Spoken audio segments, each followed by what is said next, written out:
We're two-thirds out of the way. We've got 5 left. It was a good Monday practice. I've been so encouraged, man. I want you to know this. You know, about the Monday practice I told you about that I didn't like was about 3 weeks ago. This team responds to that constructive criticism, that constructive work that we were talking about at that time. And the last 2 Mondays have been almost steps up, coming off of a weekend and having Friday and Saturday off, or Saturday and Sunday off, and they stump it up. And I am just really pleased with the progress this team's making. Our young players, as you can imagine, they're still swimming, right? They're still swimming, but there's a lot of guys that are getting really good reps, and they're getting better, and they're starting to show. You can see their skill set starting to develop. You saw Caleb Fourier in the scrimmage, for example. He had a couple nice plays in the scrimmage you guys saw, and yet he's starting to develop, and you can tell he's playing faster. It's like his confidence is growing. So if you can imagine a number of those younger players like a Caleb, and even a Shaw Clayton today, he was so much more assertive when he's running the football because he's getting more reps and he understands what we're doing. So I'm just really encouraged with what this team's doing right now. They're really getting the information down, and it's starting to really look nice and sharp and crisp and really precision-like. Even on the defensive side, there's a couple interceptions today. We talk about playing the defense top down. Okay, you guys probably heard Coach Wilson say that in our secondary coaches. And the reason why we want to play it top down is that tips and overthrows, they will not land up to the ground if you get balls that are tipped and overthrown. Particularly if balls get kind of deflected and good up in the air.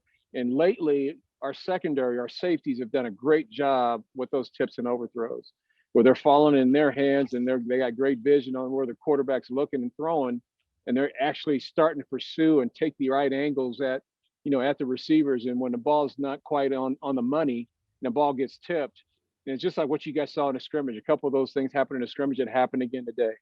So as a head coach, I feel really good about what we're doing.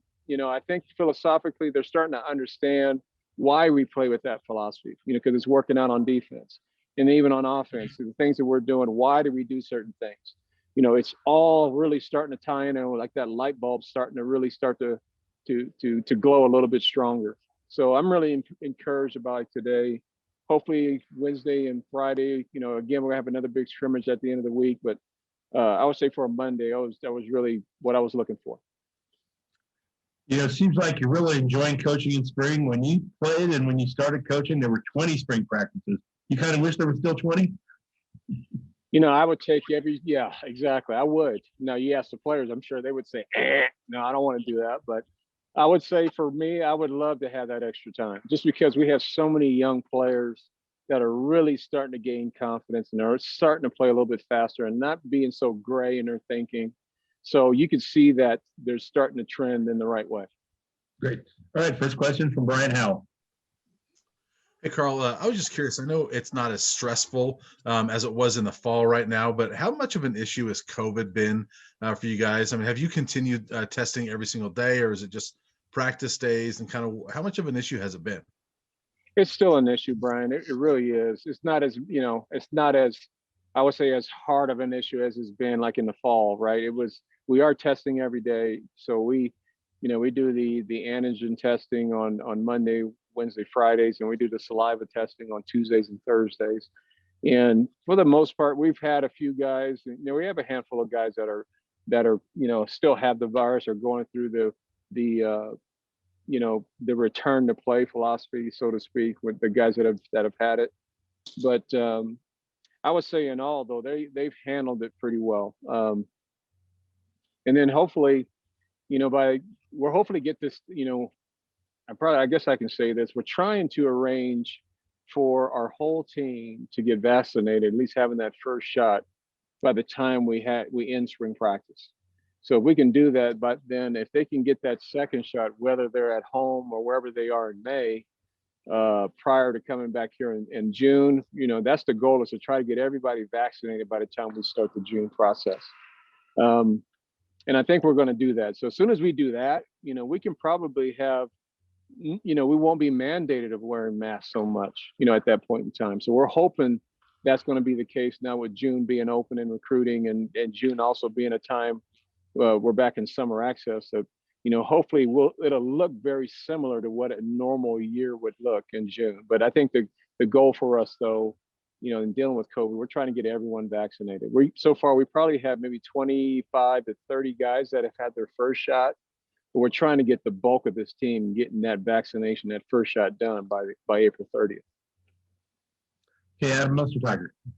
Hi, Coach. Obviously, Terrence Lang has played a lot of football for you, and we saw Jalen Sami and Janaz Jordan rotate on the inside this past year. Was curious just how you see depth forming on the defensive line. Have there been any specific players on that defensive line that have kind of made that jump from last season? You're seeing some guys on the defensive line right now. Naeem Rodman's really had a solid spring to this point. I think Janaz Jordan, he's had some sickness, flu stuff that he's had here and there. But, this last week he practiced the whole week and he had some positive things in the scrimmage. You can tell once he gets in shape, he's going to be so much better too. Even Austin Williams, those are guys that are, they're usually a little bit lower and they're getting a ton of reps. They're getting better, and they're seeing that too. They're seeing their progress. So I would say that D-line position, Terrence is out, obviously, but we look forward to when Terrence comes back and when we get, Blaine Toll will be involved in that too. So, we have some good pieces that'll come back once we're all healthy. But I'm really encouraged with what Naeem's doing and, Justin Jackson making some positive improvement. Austin Williams is getting in better shape. Janaz, all of those guys are getting so much better. So, Jeremiah's been out, a little bit because of a little bit of a knee issue. So he hasn't practiced in a while, but, when he gets back, he'll add some more depth in there too. We're only playing with about 4 to 5 defensive linemen right now, and thank goodness we have outside backers to be edge players, but, we're not real deep right now. But I do like where these guys have grown and where they've improved.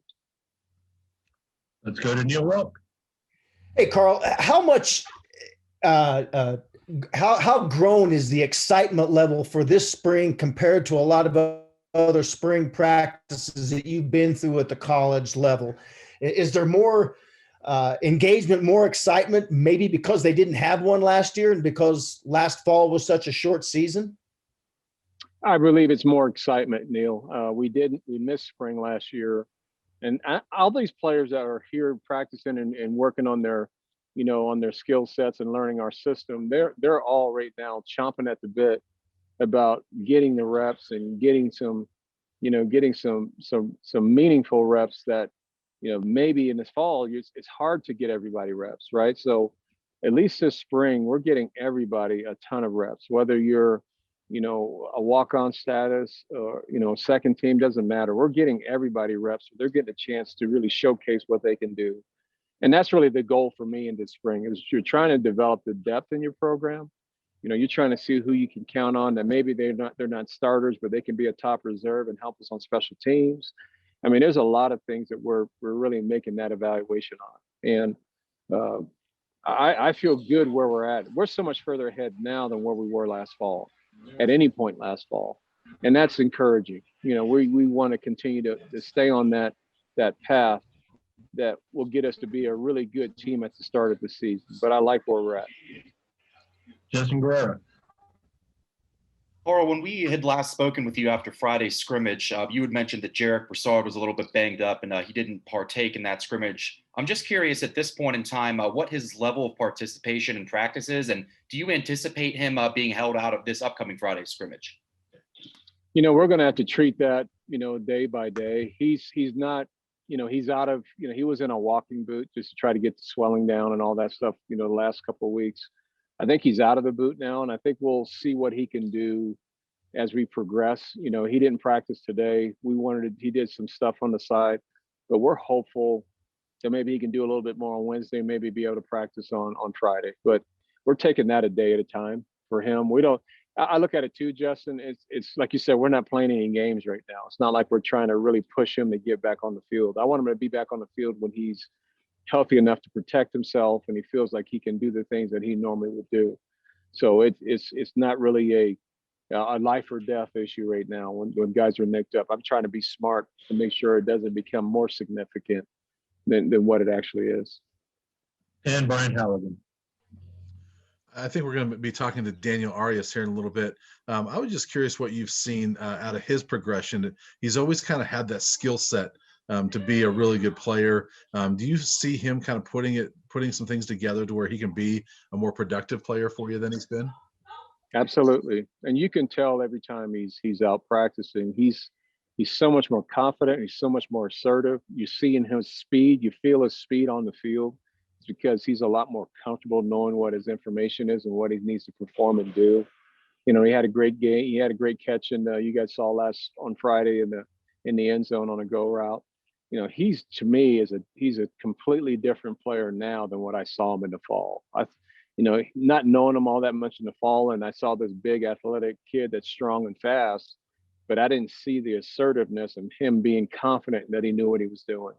That's completely changed right now with when you watch him now. You know, he's playing fast, he's strong and big, and he's having a really good camp or really good spring so far. Actually, you don't have Darius. I think he had to go to class. I know Brady Russell had the same. Anything else for Karl? You got a great looking young man, Mark Perry, that's just dying to talk to you guys. He's smirking at me right now, but I'm really pleased. Hey, how about him? How about him? He's doing double duty, running some track, and you know, if you watch his safety play is night and day difference from what it was in the fall as well. And I'll let him talk about that. But he's has his hands on a few catches, a few balls already with interceptions. So I've been very pleased with where Mark's at too. So that's a good segue for Mark Perry for you guys. How's that? Actually, I have one for you, Karl, because we did the academic awards today, and you haven't really spoken to how proud you are of the team and how they handled academic.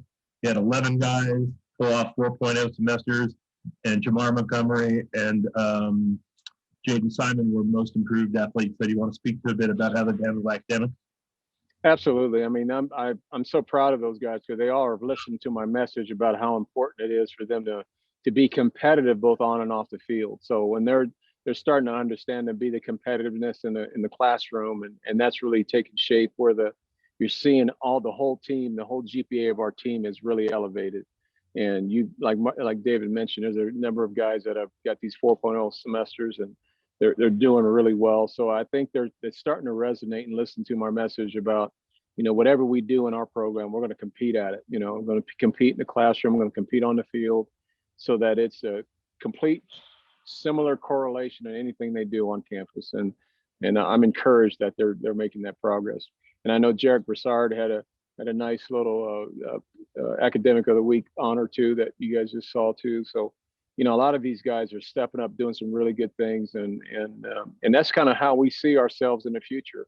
You know, we're gonna be great both on and off the field. I want our guys to be competitive both on and off the field, and they're making great progress with that.